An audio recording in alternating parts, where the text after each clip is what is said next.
Grabación 64, segunda carta a los Corintios.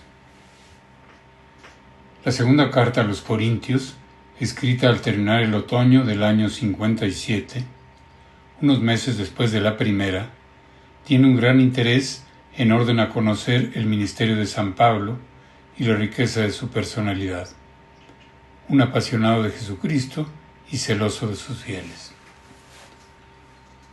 Apenas ha planteado dudas de autenticidad paulina, si exceptuamos algunos pasajes concretos, capítulo 6, versículos 14 a 7,2, a pesar de que los primeros documentos que la mencionan son de mediados del siglo II, Canon de Marción, Canon de Muratori. Inciso 1. Estructura y contenido. La carta se divide en tres partes perfectamente delimitadas. En la primera, capítulos 1 a 7, desarrolla con bastante homogeneidad las características del evangelizador cristiano. Con la apología de su persona y de su ministerio, queda dibujada la figura de los apóstoles, columnas de la Iglesia. La segunda está dedicada a la colecta de Jerusalén, capítulos 8 al 9.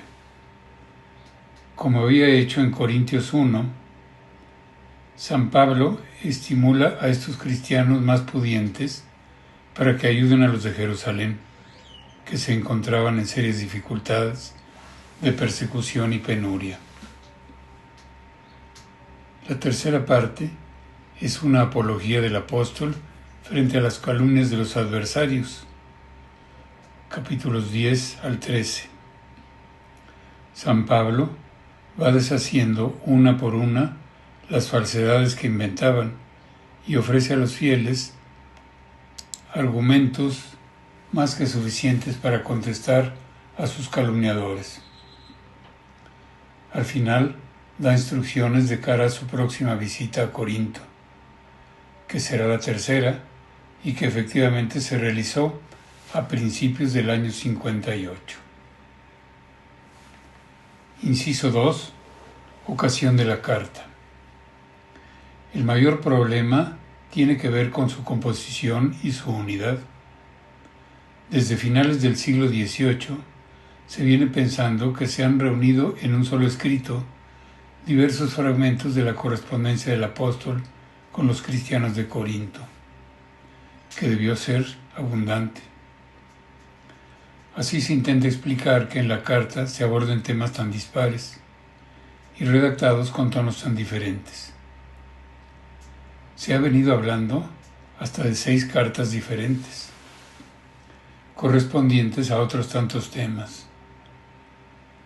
Modernamente, la opinión más generalizada es que se encuentran incorporadas de alguna manera 2 cartas.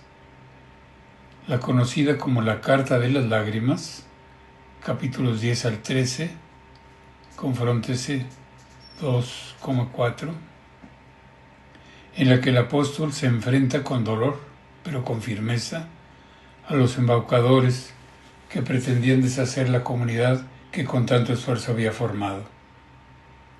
La segunda, llamada con frecuencia Carta de la Reconciliación, estaría contenida en gran parte de los 7 primeros capítulos.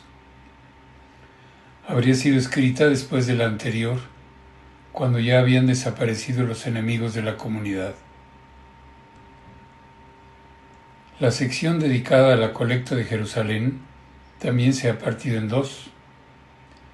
El capítulo 8 se ha considerado como conclusión de la Carta de Reconciliación, mientras que el capítulo 9, que parece ignorar lo dicho en el anterior, correspondería a una carta hoy desaparecida.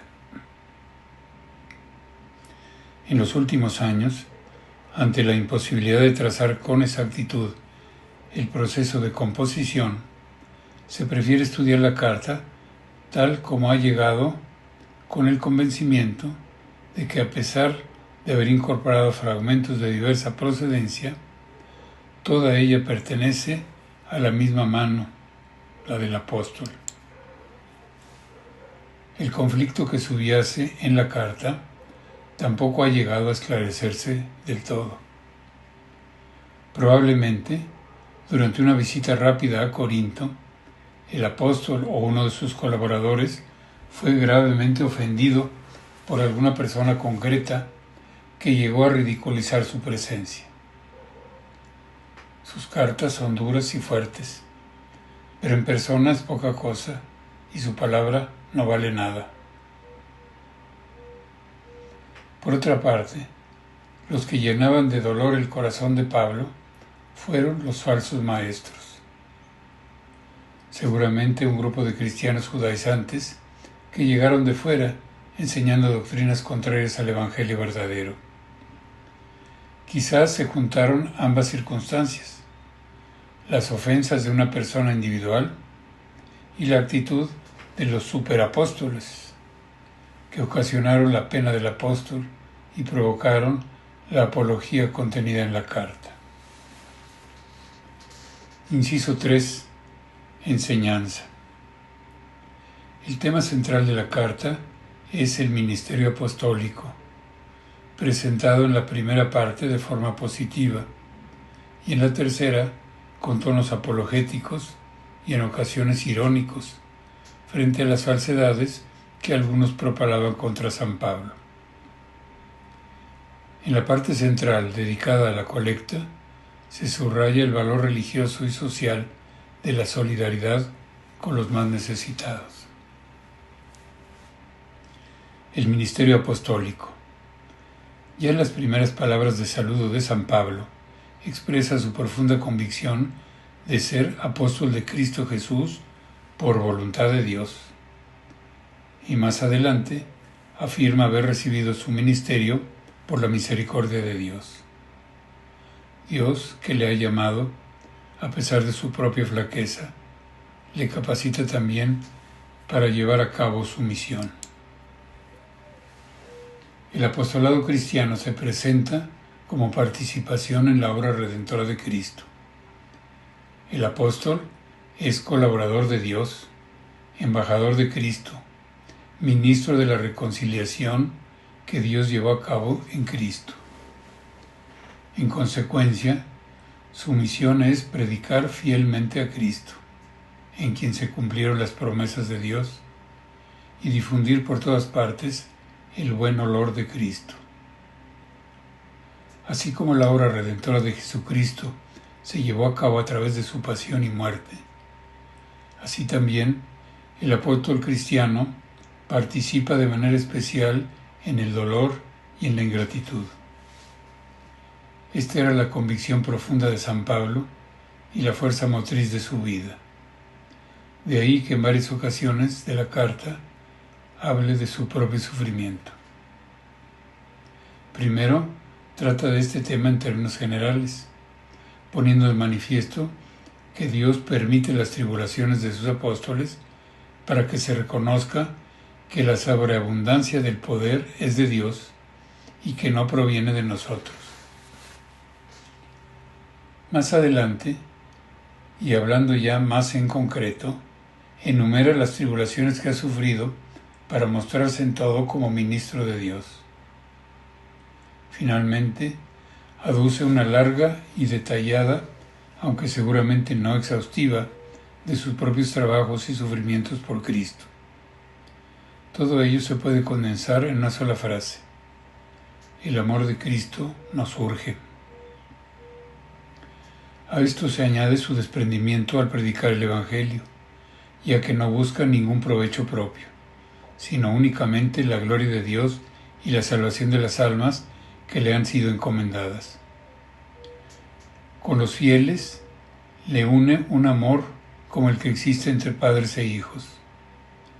Ellos son ya ahora su carta de recomendación y serán un día su orgullo delante del Señor.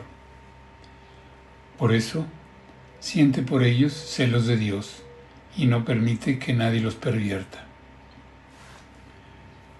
Al tener que defender su apostolado contra los falsos maestros que se han infiltrado en Corinto, San Pablo resalta la grandeza de la nueva alianza de la que él es ministro en comparación con la antigua. Lo hace mediante unas antítesis expresivas. La antigua es letra que mata, la nueva, espíritu que vivifica. Aquella produce la muerte y la condenación. Esta, la vida y justicia. Aquella es pasajera. Esta permanece para siempre. La comunión de bienes. La colecta a favor de los fieles de Jerusalén es una necesidad apremiante, y San Pablo la ordena entre los cristianos de Corinto, como venía siendo en las otras iglesias por él fundadas. Es un problema práctico, y como tal lo trata, encargando a Tito que se ocupe de él, animando a todos a ser generosos en sus donativos y alentándoles a ser puntuales para no retrasar la ayuda. Además de solucionar unas necesidades reales, la colecta entre los cristianos tiene un hondo valor religioso. En primer lugar, porque con ella se practica la comunión cristiana de bienes. Los fieles, al colaborar en favor de los más necesitados, dan de lo que tienen y aprenden a darse a sí mismos. Por ello, la generosidad de Macedonia estimula a los de Corinto. En la colecta, los fieles imitan a Jesucristo, que siendo rico se hizo pobre por vosotros, para que vosotros seáis ricos por su pobreza. Como también escribe en el himno de los Filipenses, el desprendimiento de Cristo es expresión visible de su encarnación. Este argumento cristológico tan audaz eleva el valor humano de la solidaridad a virtud sobrenatural de identificación con Jesucristo. Finalmente, la generosidad de la limosna pone al cristiano en relación con Dios, que ama al que da con alegría. Dios, que enriquece al sembrador, acrecentará los frutos de vuestra justicia, es decir, de vuestra santidad. Fin de la segunda carta a Corintios.